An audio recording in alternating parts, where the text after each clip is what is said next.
Thanks, Buddy Fighters. We're going to start off with a Star Dragon World deck profile, my top 8 over here in Houston. I played Star Dragon World, I played Jackknife. My world sucks. So does Hero World.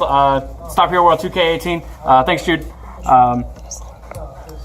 My buddy is Shining Dragoner Jackknife. If you don't know what it does, he's a 6/2/6 with this neat ability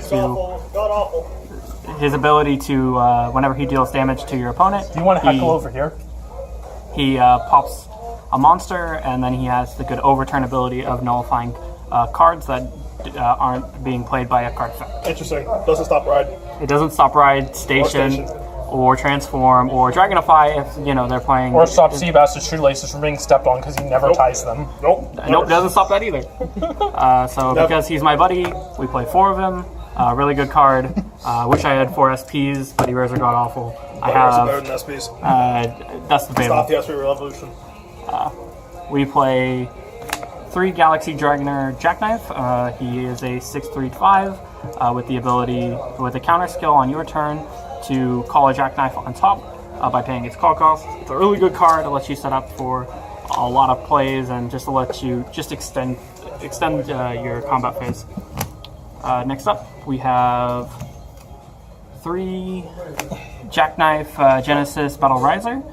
He's an 11/3/6 with the ability, if you've overturned this game, you can call him without paying his gauge cost. Or his gauge cost gets reduced to 0, so he just basically becomes free call on top, and then put a soul from your drop zone into him. And then he has the nifty ability, whenever he enters the field, he can search for any card in your deck and then put it into his soul. Lets a lot of your Dragon Arms be searchable. Makes the deck a lot better than it honestly should be. I hate this card when you're not getting it for free, but I love it when it is for free. So it's kind of like a love and hate relationship. It's single hand. It's at the same time overcosted and undercosted, and that's yeah. Fair. One of my favorite cards, Star Dragoner Dimension E. He reduces the call cost of Neo Dragons when you call them from your hand, which makes this card really powerful. When you cannot set up the overturn, it makes your impact monster cost 2 gauge instead of 3, and if you have 2 of them on the field, you just get 1, and that's really good. He also has the nifty effect of whenever a Neo Dragon gains soul, you get to draw a card. So you just play 2 of them, and you give one of them a soul. You can draw 2 cards for free. That's not that bad, to be honest. Pretty fair. It's named once per turn, but it's not. It's not named. It has a name and it's once per turn, but it's not a named once per turn, I should say. Yes, it's not a named once per turn. It has a name and it is once per turn, but not named once per turn. Haha, Bushiroad. This skill, on the other hand, isn't named and isn't once per turn. So this is Jackknife SD. Currently my favorite SD. I'm playing 2 of him. Kinda would play 3, but there's a card that I tech in as a 1 of that would be the 3rd one that I'll show off here in a minute. He's a 3/2/2 with the ability, whenever he enters the field, he can choose a Neo Dragon on your field, and then you mill your deck by 3 cards, and then you get to choose a monster, and you must put that card into you must put a monster into his soul. So if you see a monster, if you don't have a monster, oh well. If you do only see 1 monster and you need that card in your drop zone, unfortunately, you gotta put it into soul. But it has soul guard, so you can not be afraid of your Jack being popped after he gets sold. Before it gets sold out, watch out. Yep. The one of tech that I play, Hero Dragon Jackknife. He's a 5/3/6 with the ability, when he enters the field, he can look at the top card of your deck, and you can either put it into soul or you can draw it, which is a really nice effect when you are trying, especially in the early game, and you're just trying to get through your deck so you can equip the Dragon Force. Sometimes you don't want to play your other Neo Dragons, or you can't play your other Neo Dragons because they require you to have cards into your drop zone to be able to be called, and this guy doesn't. He just needs a monster to be on the field to be able to call on top of.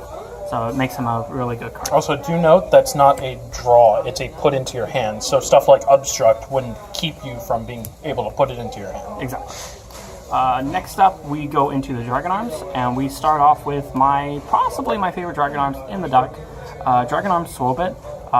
When it's from your hand, field, or deck, it's put into the soul of a Neo Dragon. It gets an additional 4,000 attack and 4,000 power and double attack, which is really good whenever you need to hit numbers. So you just put it into one of your jacks, and you can either hit 6 or 9k, which is really relevant in this format.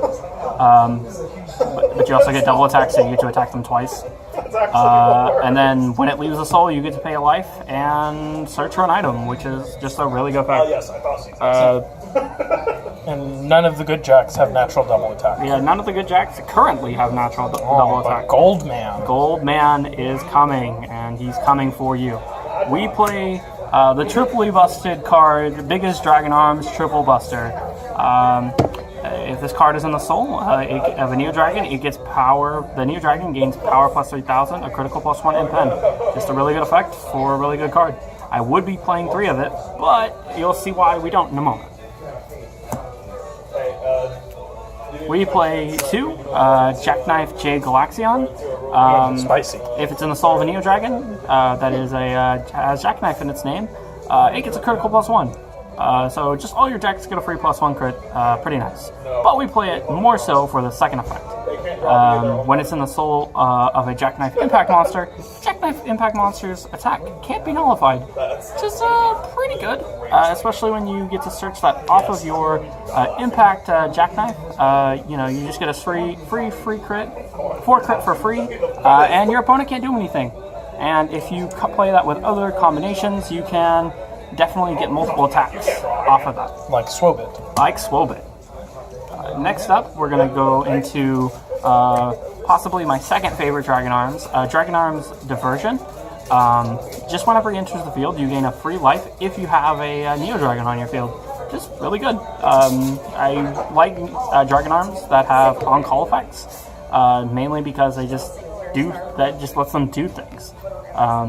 This one also is possibly lesser played by most people. I disagree on that because this gets you, when it leaves the soul, it gets a free pop on spells or monsters, which is honestly really good, especially in this format. On to our next card, we go to another 2-of. Dragon Arms Wire. Basically, whenever it leaves the soul of a Neo Dragon, you gain 2 gauge. Just more, fuel for that soul removal that we play in our deck between our Jackknife and some of our spells. Dragon Arms Garble Anchor is our spell negate. Telling people they can't play the game is really fun and interactive. For 1 gauge, 1 life, and removing this card from the soul of a Neo Dragon, negate their spell. Them not being able to do anything is fun. Say goodbye to the key. That key goes to the drop. I hate the key, if you can't realize. So then we go to Dragon Arms Mayday. This card is really good, especially in combination with when you play in combination with the Impact Monster Jackknife, allowing you to search for key cards. Like when you're on the defensive, when you search for your diversion, and if you have a setup card with that, you're able to just destroy monsters for free, and that's pretty fun. Reduce their attack power. Then we play 4 of the best draw spell in Star Dragon World. Star Believer, being able to believe that you can fly. Just draw 2 cards and gain a life for removing a soul. It's pretty free and interactive. And you would also get your removal effects, such as the item searcher, the destruction, and the 2 gauge. Correct. On to the next one, our next 4 of, we play Into the Future. This card is really good. I think everybody should be playing it. Including Guardians? Including Guardians. If Guardians could play this card, I would tell you to play it. Just the fact that this has 3 different effects. It removes the soul of one of your cards, of an Armor Dragon or Neo Dragon, and it draws you a card is really good. Your 3 effects are standard, gain a crit, stand a card, or rest an opponent's card, which all three of these are really good and will probably win you games. Just on the map. I've lost games because of it. Yep. Next up, the 3 of Star Dragon Repair. I like this card and I don't like this card. I like it for the fact that it charges soul charges, but unfortunately you need to have a Jackknife on the field, and sometimes you're not going to get that off. And when you're in a bind, it kind of hurts. Cutting it to 2 is just not, you just don't see it often enough, so I need to play it at 3. The gauge is just really tight in this deck. The gauge helps out a lot, so having it at 3 works for me.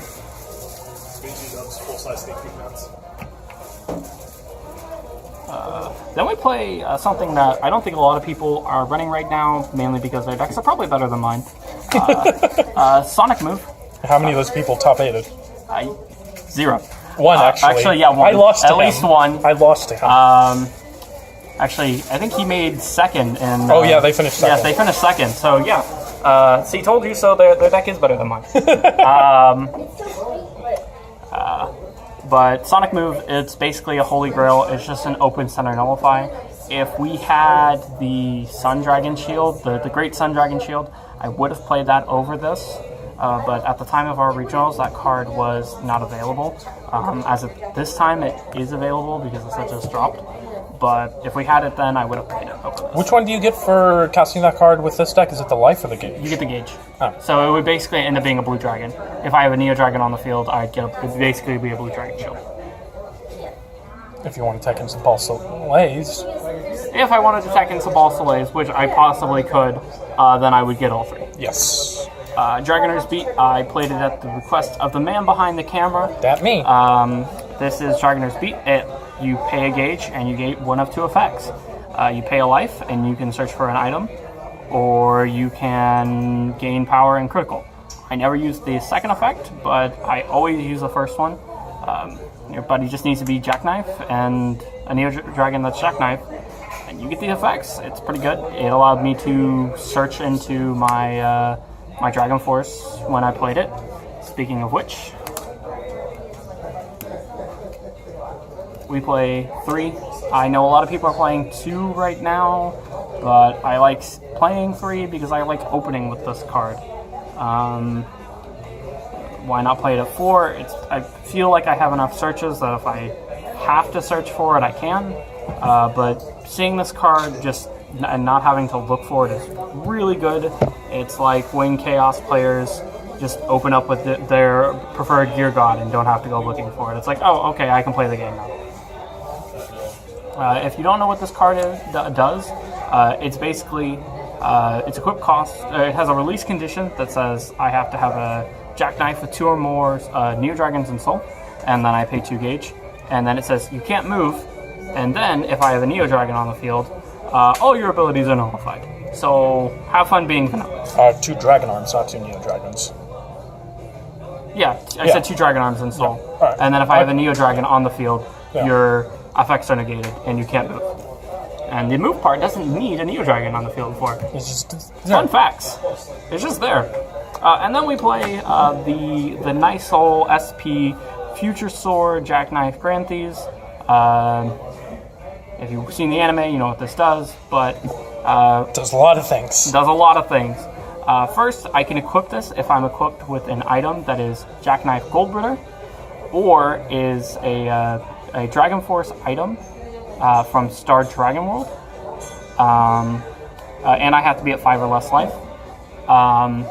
Then it has quadruple attack, it has penetrate, and if you would attack me, if just any damage is reduced by 2, which is really good. And the quadruple attack, if you use Dragoner's Beat or your Into the Future or whatever it's called, will gain it a crit, so you could potentially give it 4 crit quadruple attack. Probably never going to happen, but I have seen the Into the Future for the 3 crit quadruple attack. Yeah, and sometimes you don't even need it to get the extra attack, or need it for the extra crit. You just need it for the extra attack, because most of the times people are going to be at 2 anyways by the time you go through your 4th attack. and just being able to restand for one more time is usually what ends up sealing you the game. Right. Okay. So which side deck cards did you use? All right. So our side decks. We'll start off with the one of Chest Break. This basically was just so I can, just for black dragons if I saw them. But I quickly realized during the tournament that actually two of the big decks, Levitine and Chaos, actually play set spells, and so does Thunder Empire. And so I was like, oh, okay, yeah, this is a card I can play if I need something to pull out of my butt, or I could use the second effect, which really doesn't do anything for me, which is like just reduce power and crit. The power really doesn't matter, though the crit is pretty important. It is. When you got that triple attack box coming at you. Yep. Then we've got Obstruct. I don't like people drawing cards. Fair. I mean, I just, but Chaos played Pokemon, and so it's like, what are you supposed to do? 3 Phase Seal Chains. A lot of decks are running around attacking more than 3 times, so why not? Seal off their attack phase after 3 attacks. Which kind of sucks, I feel, but whatever. It's not really a card you would be using once you get on Grand Thieves, but before Grand Thieves, it's very good. Then we played 3 Soul Blaster. I don't have anything like Loud Voice, so this is basically my Loud Voice equivalent. Basically saying, your crit is reduced. Come at me, bro. And just trying to absorb a lot of damage that way through my Soul Blaster. Soul Blaster says if I was to take attack damage, he would reduce it by 2. Because if all cards on my field can't be negated, and, he just is a generally good card. So if you have this with Grand Thieves, they would basically need to clear Soul Blaster before they can even dream about dealing attack damage to you. Most of the time I would, the only time I sided into this was against the one Gear God player, or sorry, the second Gear God player in top 8 that I played against. It was basically because I knew the impact monster wasn't going to be effective against him in games 2 and 3, and so I needed something that, because sometimes I brick, and I brick with the impact monster in my opening hand, and so this allows me to basically remove that brick in order to play the game. And then I just played an additional Mayday. This could have been anything. I was kind of struggling at the last minute to put my sideboard together. It also could have been nothing because you have a 51 card deck, so you could have sided one card out that you just don't need. But it didn't seem that important. Like I also could have just sided my entire sideboard in at any point, and But I feel like this was at the time like the best option that I could think of. Thinking back on it now, I probably could have taken this out and this and just put in 2 Debris Sweeper, preventing my opponents from calling monsters from the drop zone. But also, more importantly, it has the... Which basically locks out all of Gear God's overkills. But also what it allows me to do, especially for the Levitine matchup, is it allows me to start sending their swords back to the bottom of their deck, so that way they have to try and search for them. Search for the cards that they're looking for, rather than just free equip, free equip, free equip, free equip, free equip from the drop zone. Anyways, that's my deck. Should we get into, do we want to do match reports, or? We can do those later. Okay. Well, that was my deck profile for Star Dragon World of top 8 of Houston. I guess we'll be back at you later.